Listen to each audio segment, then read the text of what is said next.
Hi, Robin Papworth from Play, Move, Improve. Thank you so much to these amazing questions that keep coming in on my Instagram and Facebook. This next video is answering questions from beautiful primary school teachers who are starting to plan for the little ones coming this term.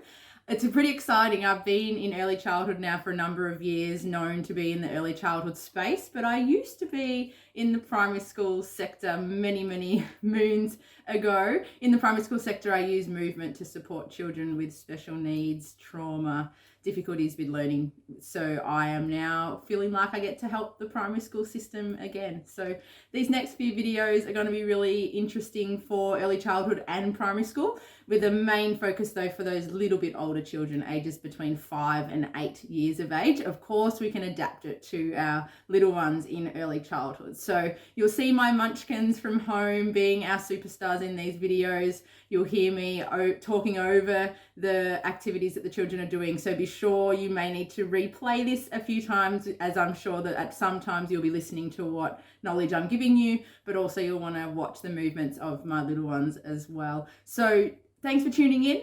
Thanks again for all of your questions on social media. Please keep them coming. It's what allows me to give all this beautiful content to all of you.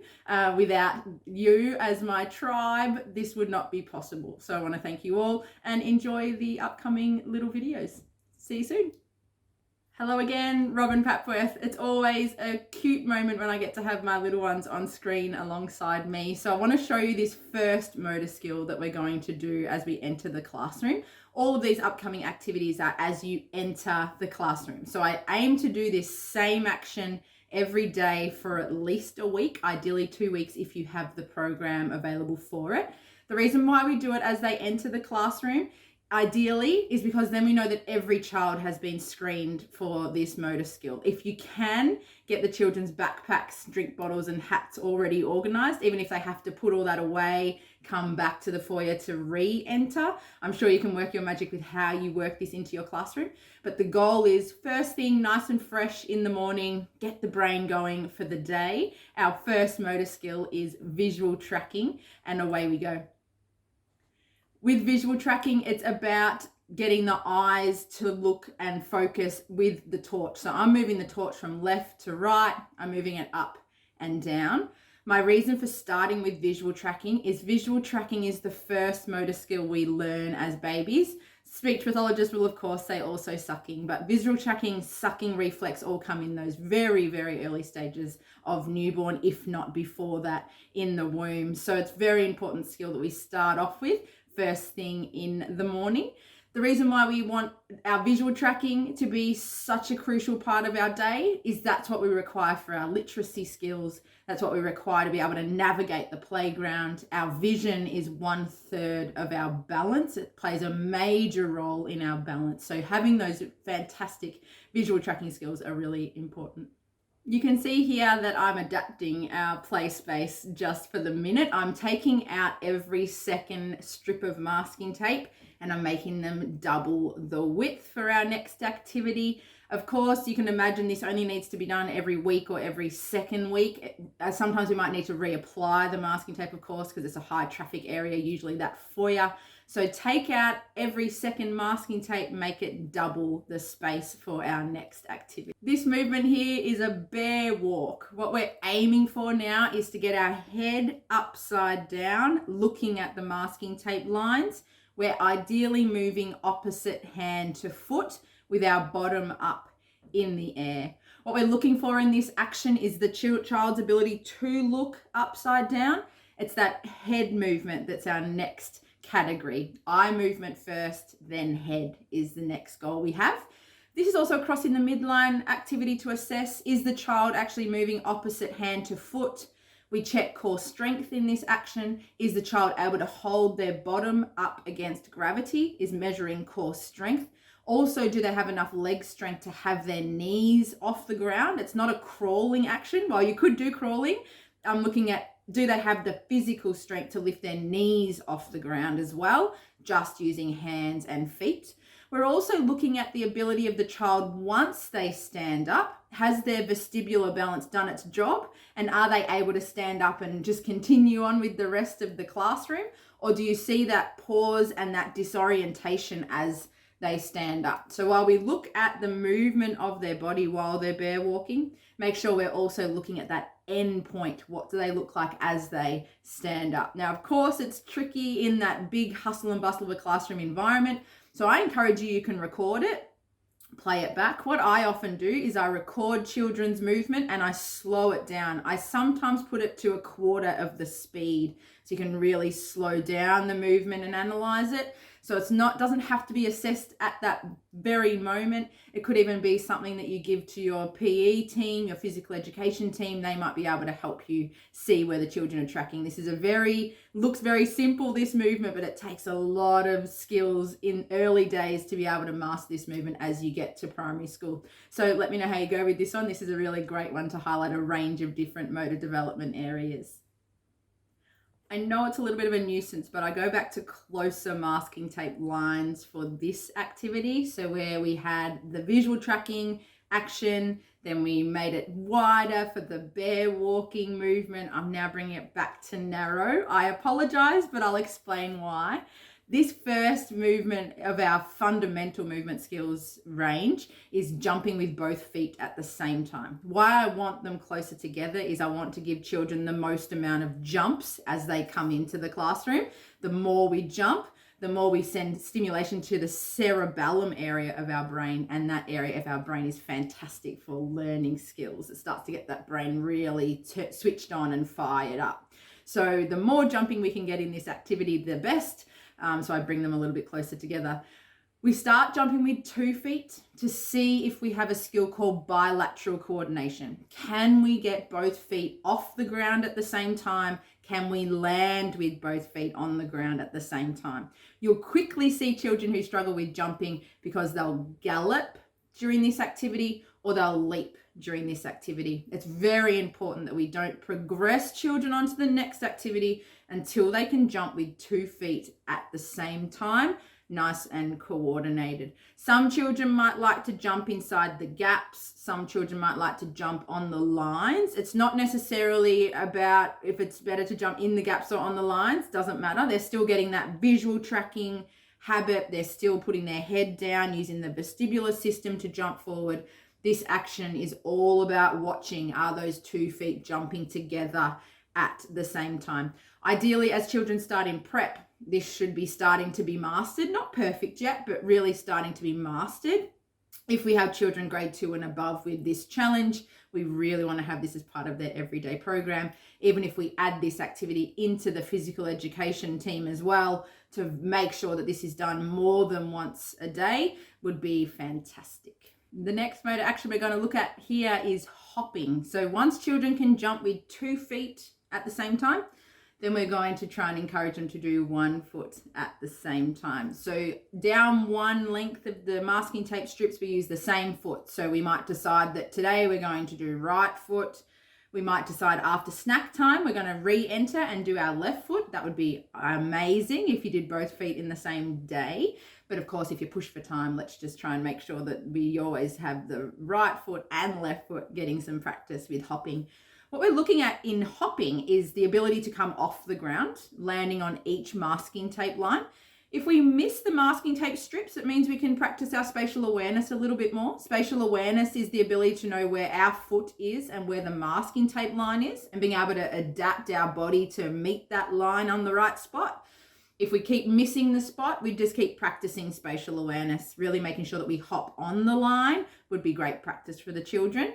If we find that when they hop up and their body tilts to the side, then that's a core strength challenge that we want to try and master. Not a huge concern. If we're getting off the ground, that's a great start, but we want to try and keep our tummy up nice and tall rather than tip off to the side.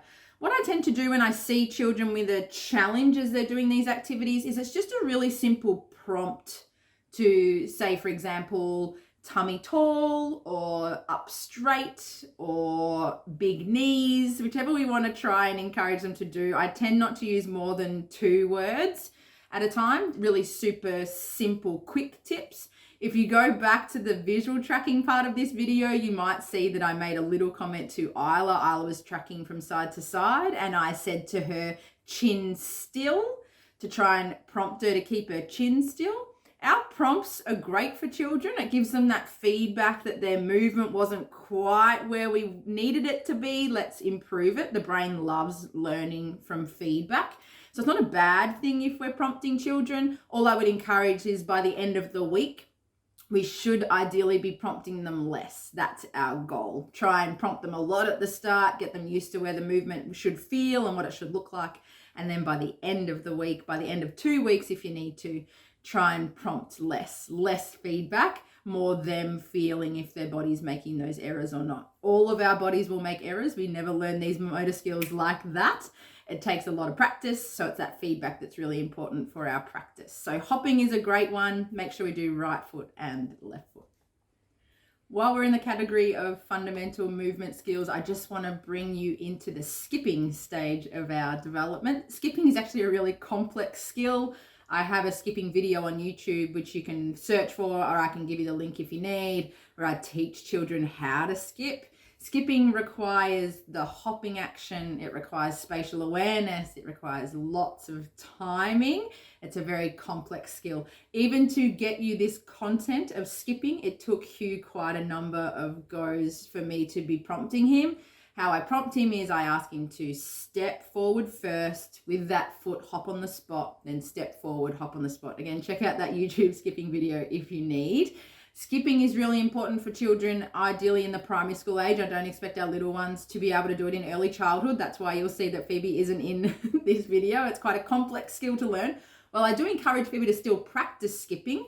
I don't practice the skipping all the time on the masking tape lines. It's a very complex motor skill.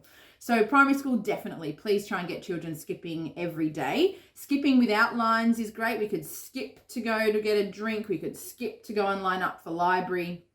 Skipping, again, as I mentioned before, it requires hopping, spatial awareness, balance, core strength. It's fantastic for children's development. So for the skipping task, try and take out, again, every second strip. Make those strips really long. They need to be able to leap to the next step. Otherwise, the skipping's very hard if the masking tape's too short. So be careful of how we space our masking tape. If you get stuck with this one, just reach out and I can help you with some advice as you go along. This next action is a little bit complex. So I've got a preschool version and I've got a primary school version. So the preschool version, it's like the grapevine, but I call it a half a grapevine. What we're doing is we're getting children to face one way, side on, and we're just, as you can see in the video, taking 1 foot over, stepping to the side, 1 foot over, stepping to the side. Similar to the hopping activity, we would do one side all the way, and we'd either after snack or after this activity come back and do the other side facing the other direction. As you can see in this video, we then have the older children doing a complete grapevine. So we go over with 1 foot and then we go behind with the foot again. So it's over and behind, or in front and behind. Great skill for crossing the midline, balance, agility. They've got to have that core strength to not tangle their feet up in amongst each other. So great activity to be able to see where children are at. Again, you could even have some children on the modified version, just telling them to put 1 foot over in front while the other children are 1 foot over, 1 foot behind. Same layout as the skipping, if you can. So we try and have a really nice, big, lengthy leap if you can. If you don't have enough space, I've just shown you here nice and close lines, depending on your space. Some people have great big foyer spaces where you can really stretch that out. Other people have small compact spaces. Either way, they're still getting a motor skill that they may not have developed without this practice. So the more practice we get, the better. It's going to help our brain be ready for our day. I'm going to finish the next 2 activities off with ball skills. Now, I use a small ball for primary school age children. As you'll see in the video, I use a larger, medium-sized ball for younger children. You can even use a little bit larger if you need. Just make sure it's very soft. I don't want to put children off as it hits them in the body if the ball is hard. So a nice soft ball will give the children confidence. As you can see here, I am just passing, making sure that the children can throw and catch. So it's just 1 throw, 1 catch, 1 throw, and then move on with either size ball depending on the age of the child. You can encourage numeracy in this if you like. You can have 3 throws, you can have 2, whichever number you're working on. I'm just mindful of how many children you have waiting during this activity. So at least 1 throw, 1 catch, you can see whether the children have the ability to do that fundamental movement skill. Ideally, by the time children start primary school, they should be able to throw and catch at least a medium-sized ball. I would love it if it was a small ball, but of course, times are changing over the years. Ideally, 10 years ago, I would have expected most primary school children to be able to catch a small ball, but what I am seeing is we're having a few challenges in this area. So if we can start with a larger ball, build up confidence, build up that sense of achievement, and then work towards a small one would be ideal. The next activity here, a ball-related activity, is just bouncing the ball on the line and catching it.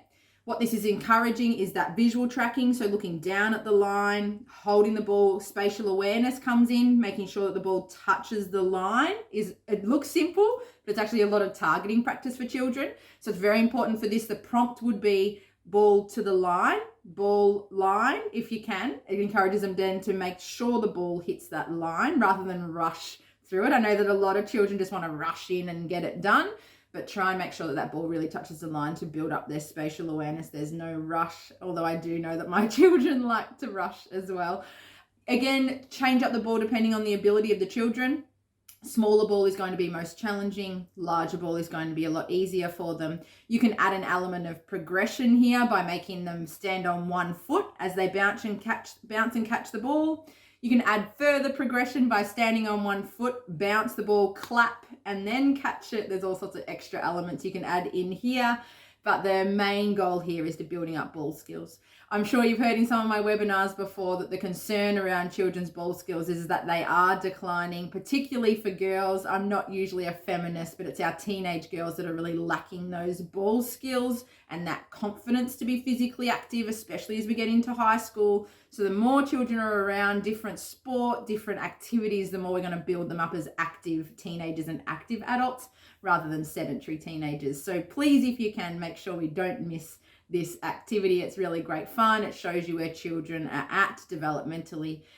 That was the last activity for today. Thank you to the beautiful primary school teachers who have reached out asking for suggestions with their planning. Please keep those questions coming because you know I love creating content. I want to thank my beautiful kids for being part of this video. They worked really hard this morning to give me that amazing content.